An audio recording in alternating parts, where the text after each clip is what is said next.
right now I'm thinking to myself, you idiot! You're so mad at yourself. Why did you touch the knife that way? Hi there. Here again with another 60-minute challenge from Anyday.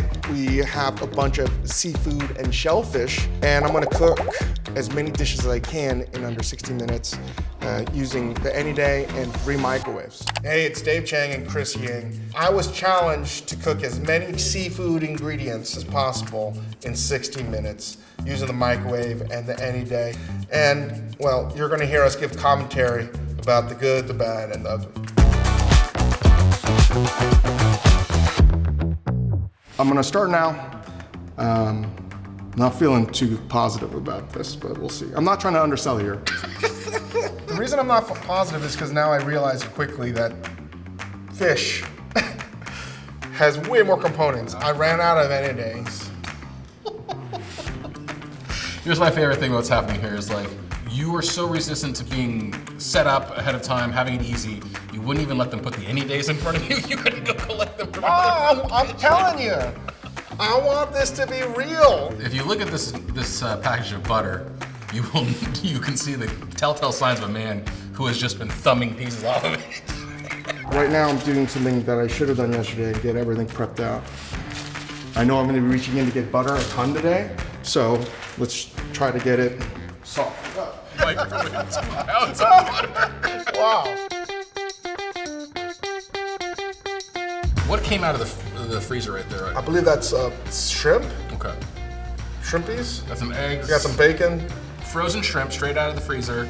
I have no idea what I'm doing. In the bowl. I'm already losing my mind. What I failed to do was remember that I had shrimp cooking. What I discovered though, if you follow this recipe of trying to make New Orleans style barbecue shrimp and you overcook it, you have created a legit facsimile of a #2 pencil eraser. Just really quickly, barbecue shrimp for people is not barbecue sauce. No. It is garlicky, cayenne, A lot of Worcestershire sauce, a little herb, and lots of butter. I think you got a little onion powder here, a little cayenne, maybe that's garlic powder. And a bunch of don't worry about And it. a bunch of don't worry about it. And this would be a great, Super smart. this is a good recipe. Just don't over. do as I say, not as I do, okay? Yeah. Make sure you change the power level. Barbecue. Look at the #2 pencil eraser. Pencil erasers, barbecue pencil erasers. Flavor-wise, I think you're happy. Cooking fish in a microwave seems sacrilegious, because it is, and it's awesome. If you steam seafood, it cooks wonderfully because it's full of water. A microwave is a great way to cook seafood. The lobsters have entered the chat. Whew. This was a recent discovery for you though. Yeah. Lobster in the microwave. But again, steamed lobster, that's not outrageous. No, it makes It's the it same thing. And again, like, this is the problem. Like, I couldn't turn off restaurant brain because I had to cook everything separately. The claws, the knuckles, the tail, all cooked separately. A little oil. Oh, I think I was trying to make a lobster bisque too. I think that's what I'm thinking right now. With the bodies? With the bodies. When I tasted a lobster tail that had been gently cooked at around 30% power for about 4 to 5 minutes, it's what you strive for in a restaurant. Microwave lobster, I promise you, is arguably the best one. And then from there you'll remove the meat. They've been cooked for about 1.5 to 2 minutes. But that's enough to get the meat separated. Yes. Like that's why they came out right here. Correct. Like set the meat basically. That looks nice, dude. I mean, The laws of thermodynamics never let me down. People would have no idea this was cooked in Anyday or microwave.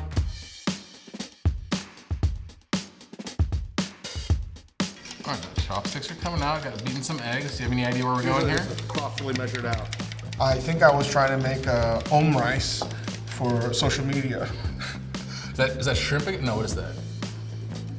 Little scallops into your. What am I making? Oh, chawanmushi. Oh, maybe a little chawanmushi. A little chawanmushi. I feel like this is like some challenge on Survivor. Jesus Christ. If they were gonna have one recipe to show off to your friends once you get it in today, it is the chawanmushi because it's magic. Silky Egg Custard that is usually flavored with like dashi. This was the first thing you showed me that I was like, Yeah. holy shit. Yeah, the texture is unreal. And also very difficult to make not in a microwave, like a pain in the ass to steam, set up a whole rig, blah, blah, blah. I also like it how long it took you to find the appropriate lid. That was so many, I wasted so much time trying to find the right lids.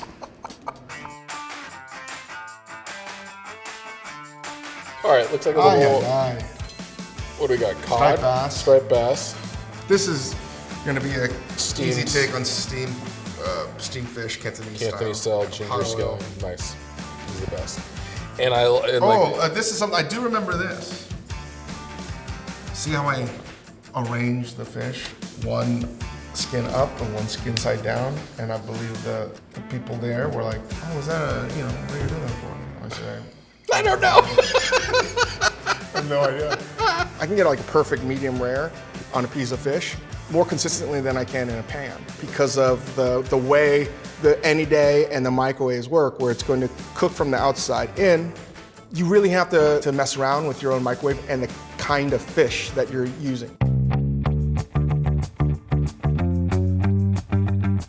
One of the simplest things to do with seafood is to just shellfish, like mussels, clams.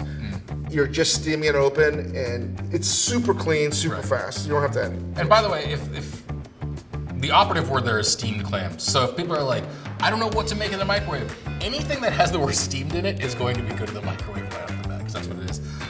Also, it should be celebrated as your move of slicing a whole package of bacon in half. Powerful.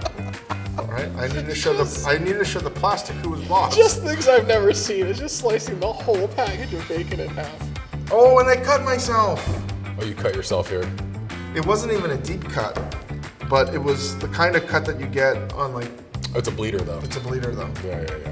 And I don't got time to bleed. Right now, I'm thinking to myself, you idiot! And you're one-handed cooking now. You're one-handed cooking.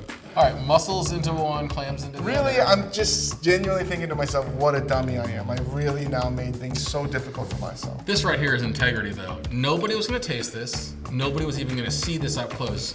But you went and you de-bearded and cleaned all your mussels. I appreciate this, though. Even injured, you didn't cut a corner here. All right, this is a roux. I feel like we're heading down to Chowder A Town. one-handed roux. I do think that this is one of the best ways at home to make a roux. All you have to do is whisk it into smoothness. That is crazy to be able to do in an Anyday. The reason you wash the clams is look at the water. What is this? I think this is the clam broth. I'm making New England clam chowder. You're making we're going to Beantown. Oh, this is what it was. I was creating a hub and spoke model to create clam chowders. I was gonna have a base camp of onions, potatoes, bacon, and then the clams. While doing it, think to myself, what is a New England clam chowder? And figure that out. And the one that I was really like slacking on was, I just know Manhattan clam chowder is red, but I don't know what's in it. This is still chowder. So right now you've got So much chowder. Yeah, And again, I'm making a base camp with just onions, potatoes. right from which you will mount your salt on the Correct. on Chowder Correct. Mountain. Chowder Mountain's going down. How are we doing time-wise? Not good. What's the time? I got 26 minutes. So I'm now putting the clam liqueur, and that's going to be on my base. And that's, again, I'm now going back to base mountain of... We've got it. Potatoes Potato in, onion base mountain. bacon in. Bacon base mountain. This is like what you've made here is like a build your own chowder bar. All right, so this is the nearly complete Manhattan. Shucking the clams in there. Get a dish up. If you're a cook at home and you want to cook more seafood, the microwave is a almost foolproof way for you to cook delicious things, and you can open up your sort of culinary playbook with seafood. I think that I'm cooking potatoes again, even though I already have potatoes cooked. I believe that is actually This is potatoes. when I know things have gone off the rails for you when you have done the same thing 2 different times. What's going on here? I just wanted the clam juice. Oh, I made a mistake. I thought that was clam juice. I thought it was just clam juice. Now I do remember that being like, no! And you Pretty put all much, the, pretty much. the components. I want to show the versatility. This is the Rhode Island. Rhode Island. Rhode Island clam chowder is the best thing Rhode Island's ever produced. To be honest with you, I couldn't name another thing Rhode Island has produced. I don't even know what goes in a Manhattan clam chowder other than bread. Listen, admitting you have a problem is the first step. Me.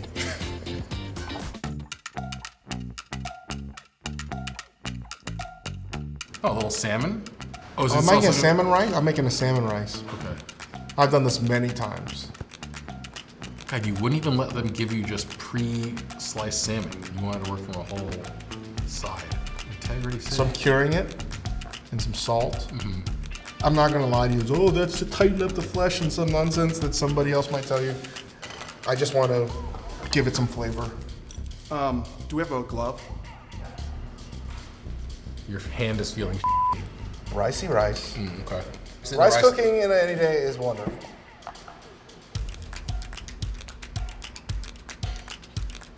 Pondering the nature of the universe. Yeah. What you were doing. What am I doing? Why did I say yes to this? Oh, this is when I have the eureka moment. I'm like, I'm pot committed. I cannot abandon Manhattan clam chowder.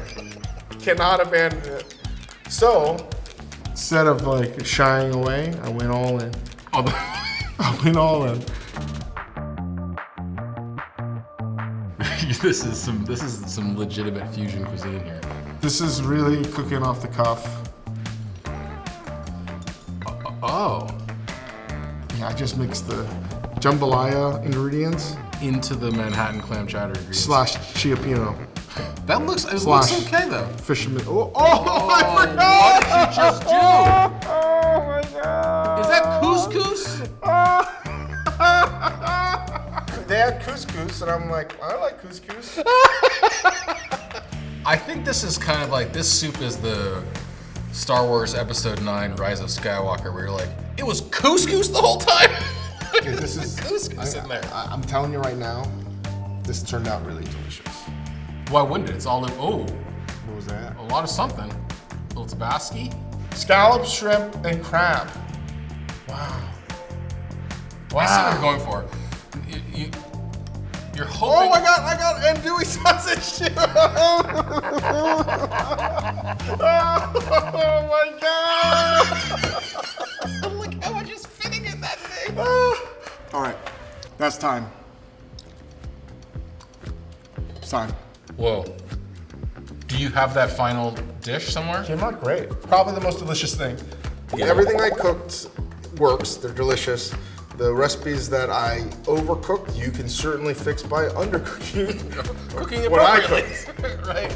I mean, again, it's just a situation where if you're not trying to do a stunt of making them all at once, every single one of those individual things I've had, except for the only thing I haven't had that you made there was your Manhattan Jumble Pinot Kind of the United Nations. tagine. The United Nations. United Nations medley. But I've had everything else you made in there, and it's all very, very good. Listen, if you want to become a better cook, you got to take yourself to the breaking point.